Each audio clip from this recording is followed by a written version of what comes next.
All right, so get into the message today. I don't know if you had opportunity to do this, but yesterday morning, I got the opportunity. I was just watching some of the memorial service for Pope Francis. And I turned it on towards the end, and so I mostly was watching the procession of Francis's body from the Vatican to this church in the city of Rome where his body was going to be ultimately laid to rest. And there was this one particular moment that stood out to me. It was the moment where the truck that was driving his body, pretty cool tricked out truck, was driving past the Colosseum. I've got a photo of it here you can take a look at. And the commentator just mentioned something that I found to be particularly insightful. Pretty much the same year that Catholics, Protestants don't agree with Catholics on this, but when they root themselves into who the Pope is, they root him back to Peter. And pretty much the year that Peter was dying as a martyr, he was crucified upside down. But when he was dying as a martyr, almost 2,000 years ago, was around the same time the Colosseum was being built. And the Colosseum was built as an entertainment venue, and not the best form of entertainment. They would find different ways to kill animals there in the morning. And then in the afternoon, they would kill prisoners in various forms. And in the evenings, they would be those who were politically unpleasing. And they would entertain people. And in particular, for many, many years, Christians would be killed in that Colosseum. And the Colosseum was this unbelievable building that demonstrated the strength of the Roman Empire. And for Christians in that first century, it was this symbol of tremendous oppression and something that they would fear, right? Because they feared persecution, they feared having somebody they loved or even themselves put in that Colosseum to have their life ended. And the commentator made a mention of this, that if, in say 63 AD, I'm pretty sure this is right around, there's maybe you're talking maybe 5,000 to 10,000 Christians in the world, right? But they had so much influence and they were becoming a problem so much to the Roman Empire. You look at that Colosseum and say, that's power. And you look at the Christians and you'd be like, well, there's not much power there. But 2,000 years later, the Colosseum is in ruins, and if you go through Rome, you'll see, well, which one of them last? Did Rome last, or did Christianity last? And you look throughout the world, you see, if you just measure by architecture, if you just measure by churches, the Colosseums of that first century, they're in ruins at best, where there's churches in every nation throughout the world. I say all that because the passage we're going to read in the scriptures today was written pretty much the very same time, and somewhere in the 60s AD, where the Colosseum was being built, and folks like Paul and Peter and some of the other apostles, they were being crucified, and they were being stoned, they were being martyred. There was a tremendous persecution against the Christians, and the Christians were really discouraged. They're really discouraged. They knew they had opposition, and they knew that things were tough and things were challenging. And so this message is going to be for those who may be discouraged about their faith.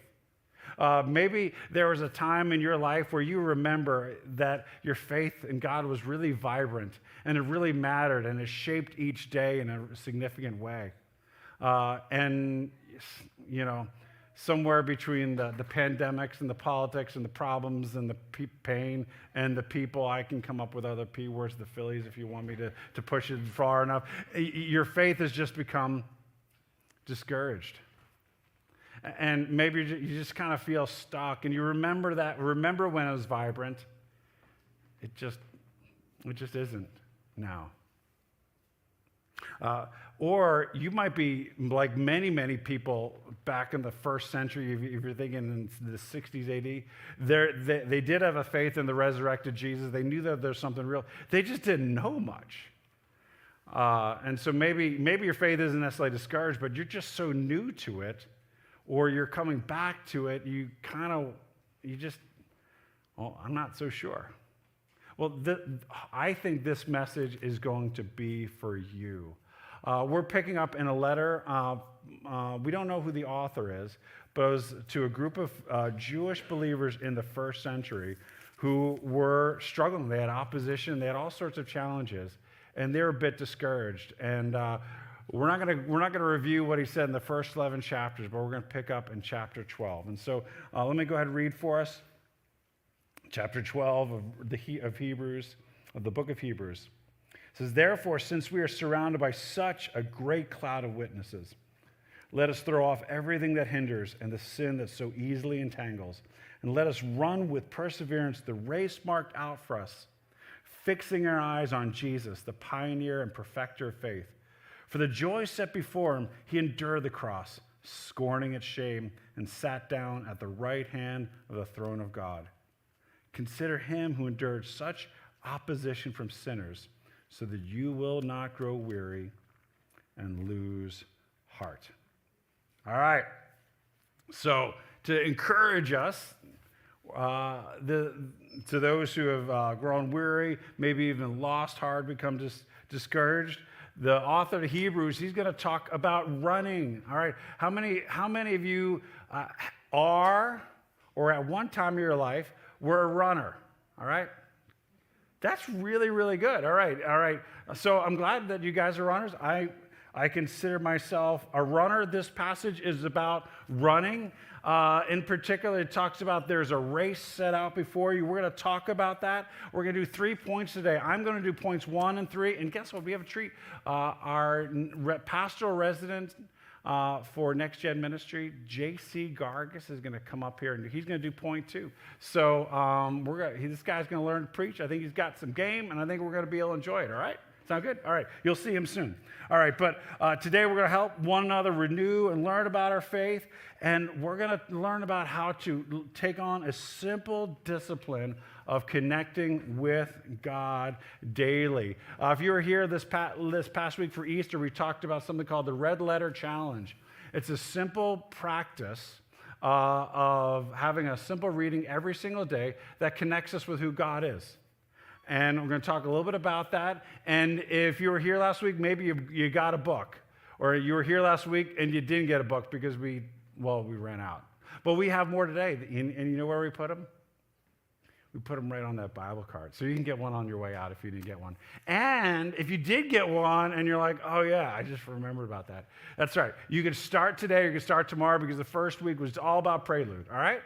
So you could do this, and it's a simple reading every day to help us connect with God daily, all right?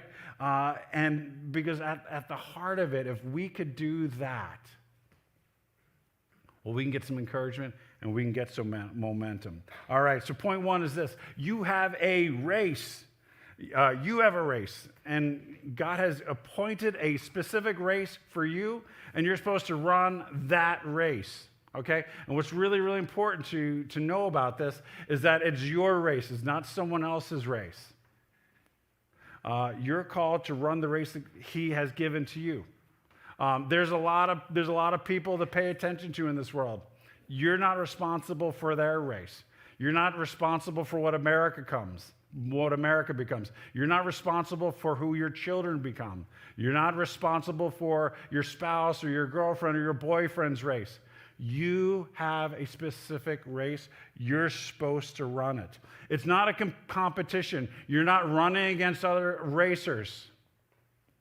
The passage says, run with perseverance the race marked out for you. God has a purpose for your life, your specific life.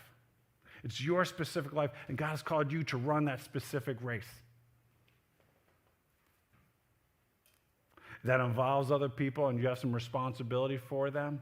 But ultimately, the race God has called you to run is yours and you gotta own it. The race isn't about whether you're going fast or whether you're getting ahead of others. The race is much more about who you become. Who you become. I know as you see people get older, we become more of ourselves. And as you get older, will you be more loving, more joyful, have more peace than you did a year ago? Will you end your race strong?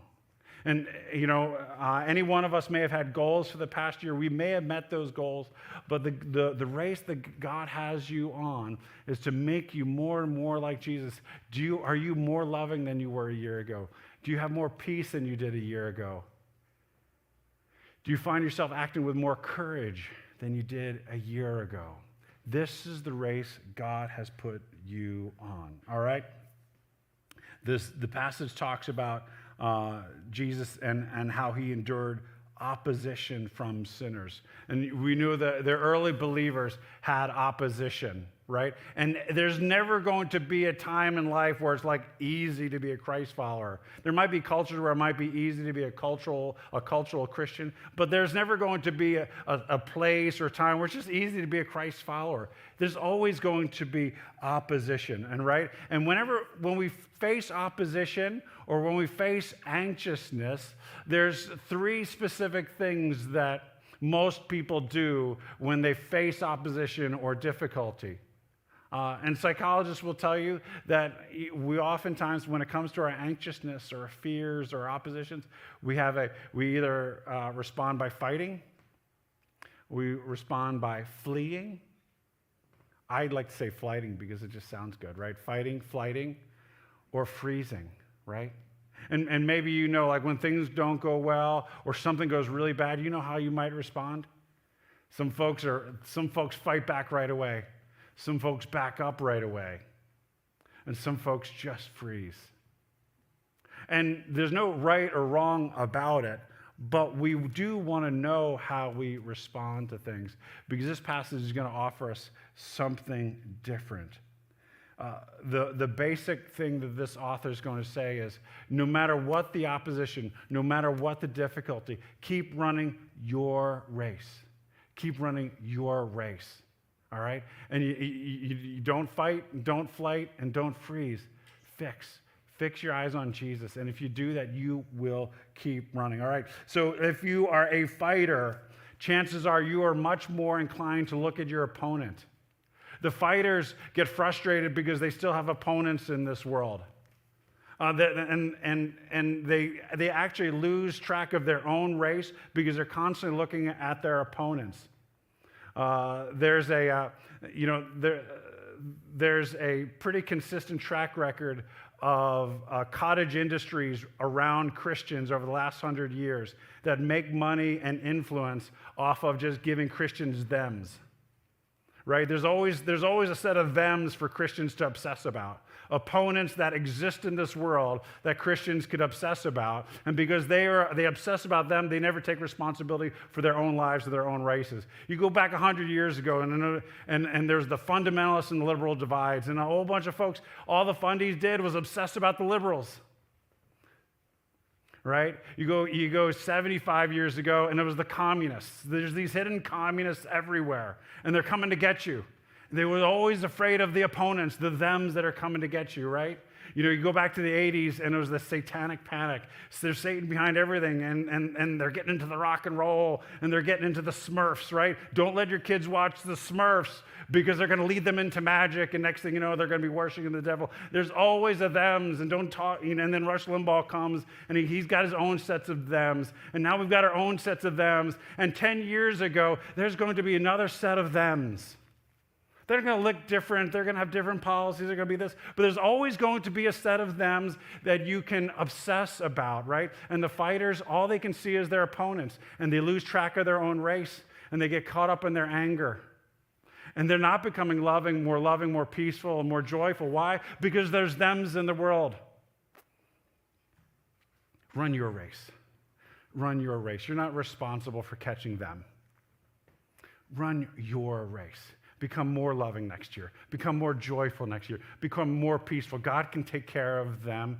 you run your race. All right? The fighters are always looking at their opponents. The fighters are always managing what they're feeling, and they're feeling their anxiousness, right? And it could be an anxiousness because of what they feel inside and what other people might think, or managing what other people might think or feel. And they're trying to get the anxiety to calm down more and more, but they continue to look at that.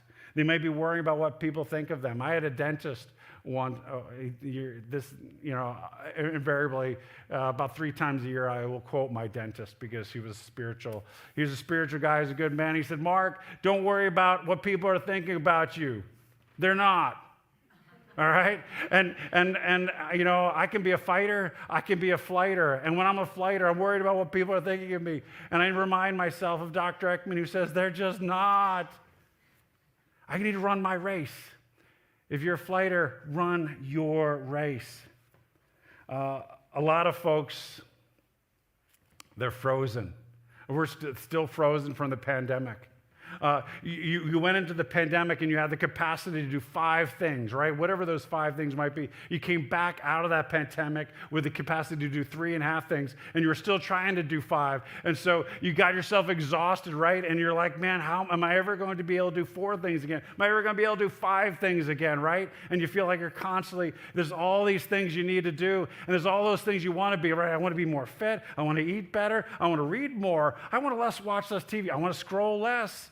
But I would like to look a little bit better online, right? And I probably should post because my parents have not seen my kids.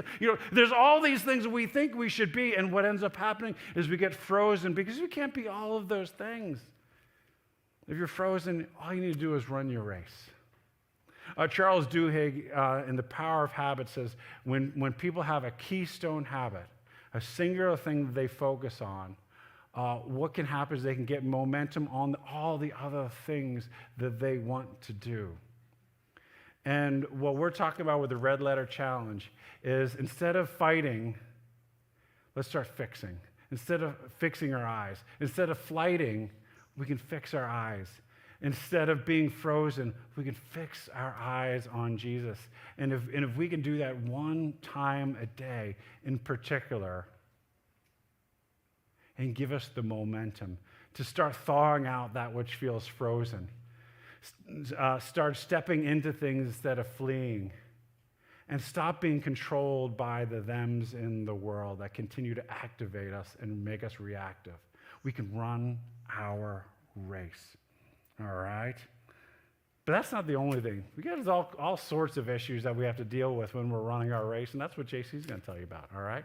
Now, while he's coming up, you need to know our stage has gotten really, really big, so it takes him a long time to get here. But it gives me the opportunity to introduce him. JC's he's a pastoral resident with us, and he works part-time. He runs our children's ministry. He's been leading our high school small group. And he's attending Fuller Seminary online, and he's learning to be a pastor. So listen in and cheer him on, all right? All right.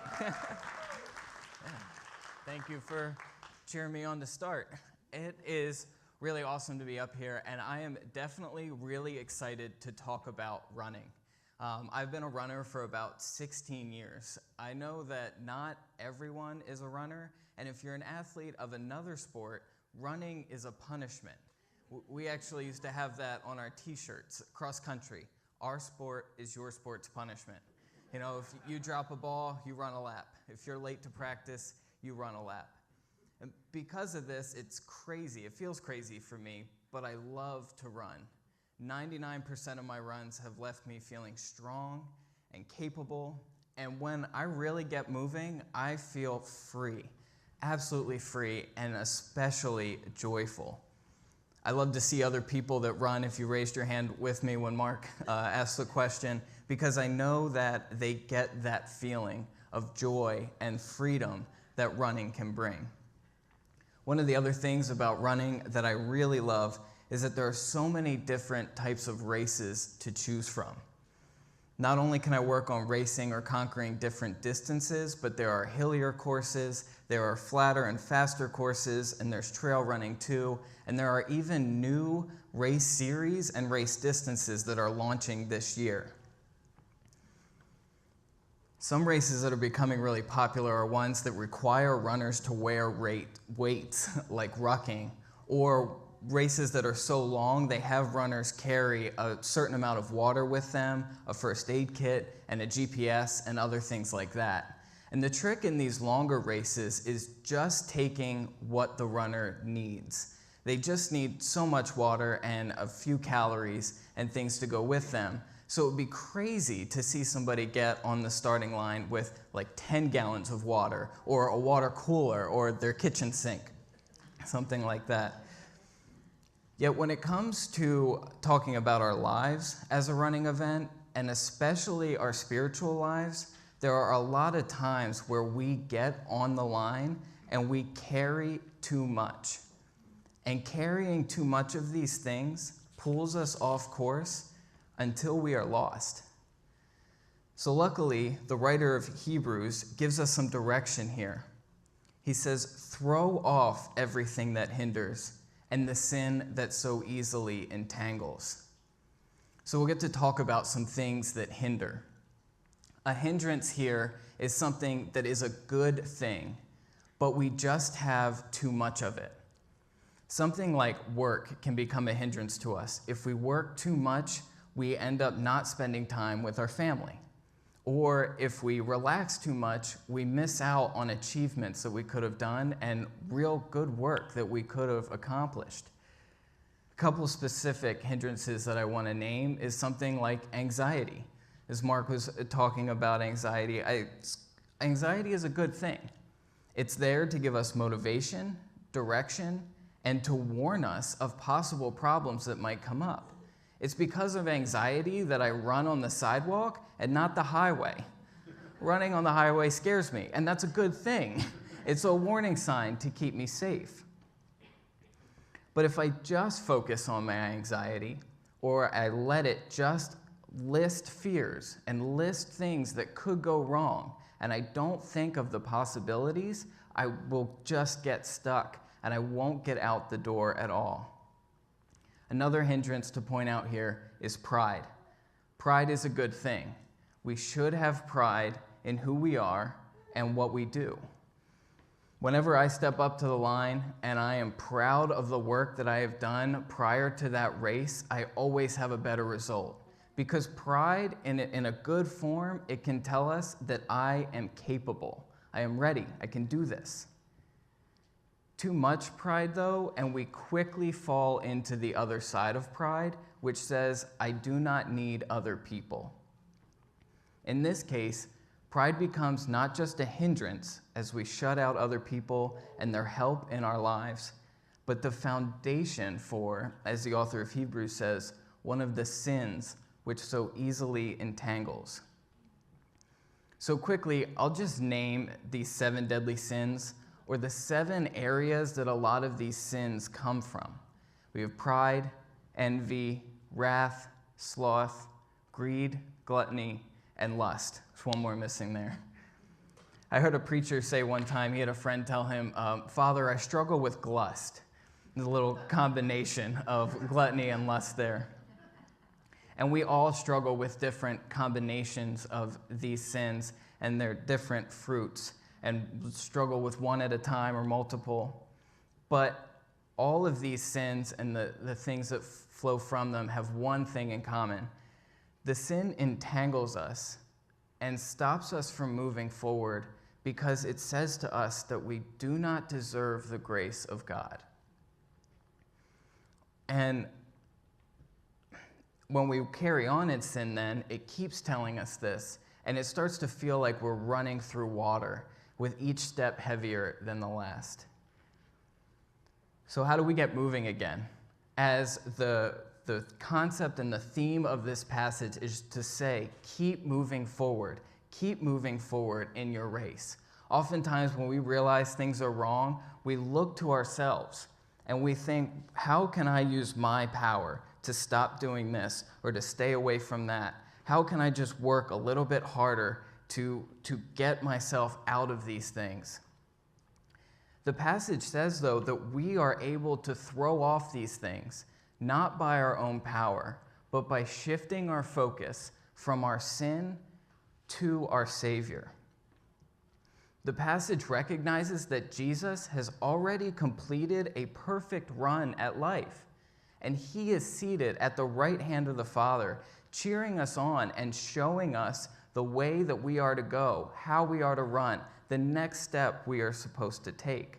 I love reading this passage, not only because it mentions running, but because it says over and over and over again, look to Jesus, look to Jesus, be with Jesus.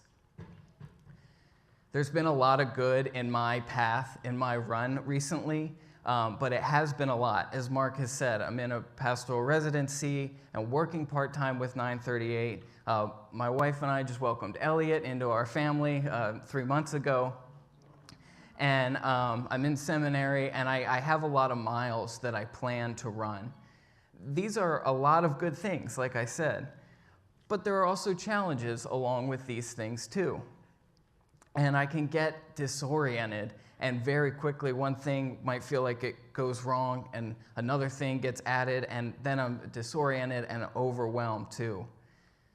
But through all of these things, and through the work and my time with my family, is the message to look to Jesus and to let go of my own power. And letting go is hard, but we can do this not by looking at how good we are or comparing ourselves to others, but by looking at Jesus and seeing how he would have us run. And you will get to know that you are running this way because you will feel like a true runner, just glad to be out there, strong, powerful, and joyful.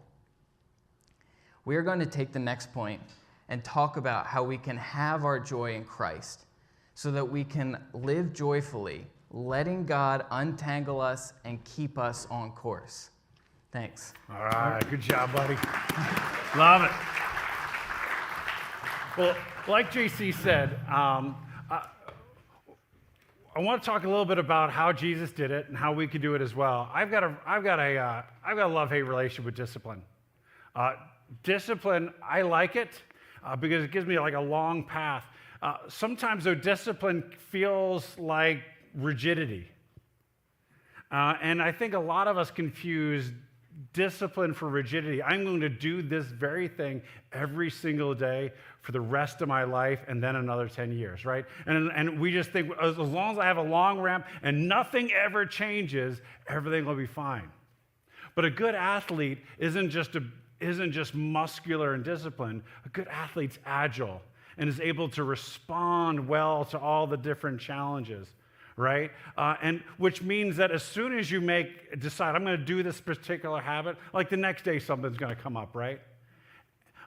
We want to be responsive, and we want to get to the place where we want a good habit in our lives. The third point is this: what's going to keep us running our race is that we enjoy it. That we enjoy it. And the heart of it is that we want to learn to enjoy the race that God has given us. And in many ways, the art of life is learning to enjoy the race that God has given you. Okay? The Westminster Confession of Faith, probably one of the most significant ones in the last 1,000 years, says the whole duty of man, the chief duty of man, is to glorify God and to enjoy him forever.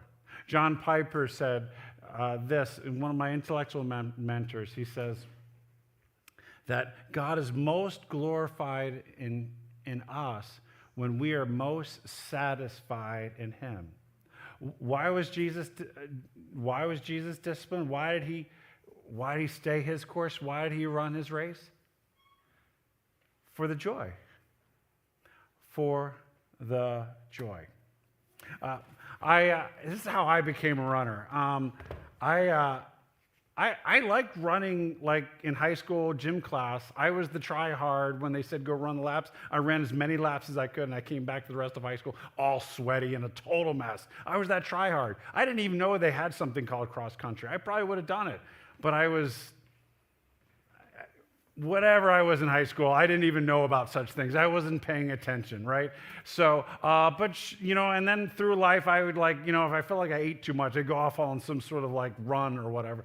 But along the way, my oldest, Finney, started running cross country. And I said, well, I'm going to run also. And every time there was a cross country race, I would run that day. And I've had multiple kids then run cross country for several years. I started doing that. And when they stopped running cross country, I kept running. And I started running races with them, and I just kind of stuck with it. And I'd stop and I'd start over again. And here's how it always is with me when it comes to running. If I hadn't run for a while, the first mile was just pain. It was just pain. It was just misery. And it was all about listen. I just needed some sort of music or some sort of interesting podcast to listen to. Because if I was paying attention to my body, I'd stop in like the first quarter mile because it was pain and only pain. But after I started doing it for a while, I'd only have pain for the first quarter mile. And that's how it is now. I'm running kind of regularly, and it's just pain for the first quarter mile. But then after a mile or so, it just feels really, really good. And then after I'm done, I'm really glad that I did it. And now I learned to run. And now what happens for me now is if I haven't run or done something cardiovascular in about 5 or 6 days, I just become morose and I just kind of become irritable, right? And then whether it's Kathleen recognizes it or it's me, I'm like, oh, wait a second. I realize what's going on. I haven't done this.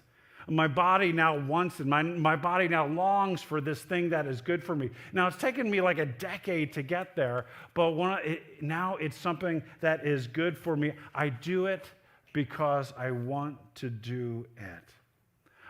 I think when I think of spending time with God, I think it's all about learning to be happy.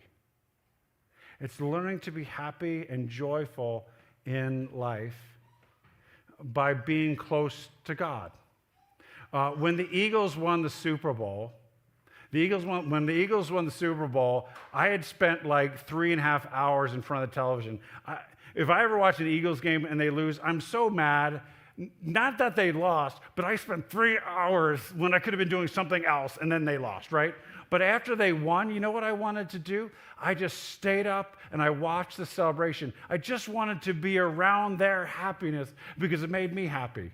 If you're a football fan, you might have turned on the draft a little bit, just on occasion. I did that yesterday. But I'd find myself lingering with it. Why? Because these players were drafted and all their dreams were coming true. And they were there with their family and everybody was so happy. And I just wanted to be near their happiness. A lot of people, and a lot of Christians in particular, forget that God is really happy. Paul in 1 Timothy 1 says this about God. It's just sort of, he talks about, and it sounds very Bible-y, all right? So I'm going to read this in a very Bible way. The gospel of the glory of the blessed God, right? And if you're just reading, you just kind of read through, it's like blah, blah, blah, blah, blah, blah, blah. But if you really just translate that, it's the good news of the glory of the happy God. Blessed means happy. It's more than happy, but it's definitely nothing less than happy. And what we don't realize and what we forget so much is that God is really, really happy. He's really happy. He's totally delighted in himself and in his son, and he delights in you. Yeah, you get it wrong a lot. But he's not thrown off by that. Yes, you have opponents. He's not obsessed with them. He's really happy. And God has a smile. And when you spend time with God, his joy gets on you. And he is the ultimate shalom. And when you spend time with God, his peace gets on you. Right? And God is love, and when you spend time with him, you experience that love. And the reason why you want to get with God and spend time with him is that you want his happiness to get on you. Yeah, there'll always be things and stuff and all stuff out there, but God is happy. He's the blessed God, and when you spend time with him, you're blessed, and his happiness, well, it gets in you. It gets in you and it gets on you. When we lean into something like the Red Letter Challenge and we build that keystone habit in our lives that kind of anchor us, we begin our day by choosing happiness, by choosing joy, choosing love, choosing peace, by getting with the source of all of it. And when that shapes, when we take that 5 to 30 minutes, however time you want to spend on that, that shapes the rest of your day. Right? And then you're the one bringing the joy into the room. You're the one bringing the peace into the space. You're the one who can absorb the anxiety of everybody who's freaking out about life. Why? Because you've been with the one who's truly joyful, loving, and peaceful, right? You can take on the challenges of the day. And next thing you know, your environment's better. Why? Because you took that moment and it shaped who you are, and who you are shaping other moments and other spaces, right? And that's how the world changes, right? When God's love gets on us, when his joy gets on us, when his peace gets on us, and that starts getting on other people as well. That's why we do it, for the joy. Now, there's one very specific difference between the way we seek that joy and the way Jesus did. For Jesus, it said that what he did for the joy set before him. The joy that was going to be out there. And the reason why he didn't say for the joy that he had is that he had to deal with something. When you're running a race and you run outside the race marked out for you, you become disqualified. You disqualify yourself from the race, and it doesn't matter if you finish, right? Because you ran the wrong route. And what God knew is that every one of us was going to run the wrong route, and we all disqualify ourselves from the race. And so Jesus needed to deal with the fact that all of us have become disqualified. And so what he did is he took the price. He, in his life, by going to the cross, he took our disqualification from us. He lived a fully qualified life, but he allowed himself to be disqualified. And what that meant is that he was going to have every single joy on earth and heaven taken away from him. When he went to the cross, his Father, who was his joy, that relationship broke.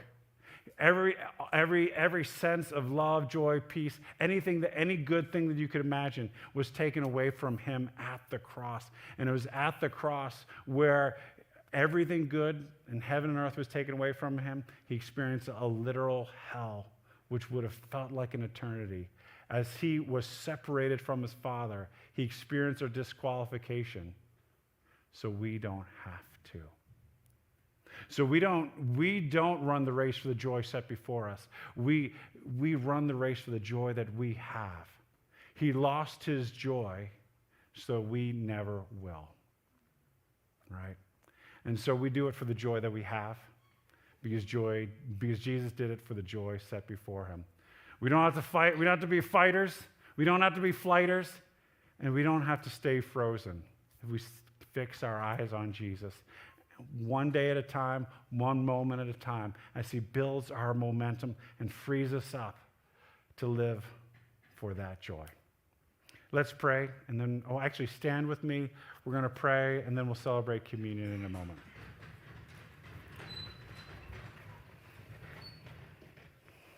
Jesus, you know, I probably disqualified myself multiple times already today. I just had this way of doing it my own way and stepping out in my own way, and I fight and I flight and I get stuck. We all get ourselves stuck in these different patterns. Help us to see you.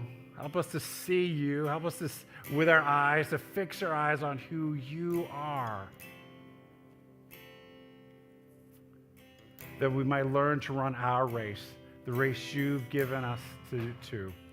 Help us to know the race you've marked out for each of us, that we might run it and find you in it to be our joy, our love, and our peace. In your name we pray. Amen. Jesus wanted to know that the joy is always going to be with us. And so he left us a practice that we can remind ourselves of this on a regular basis.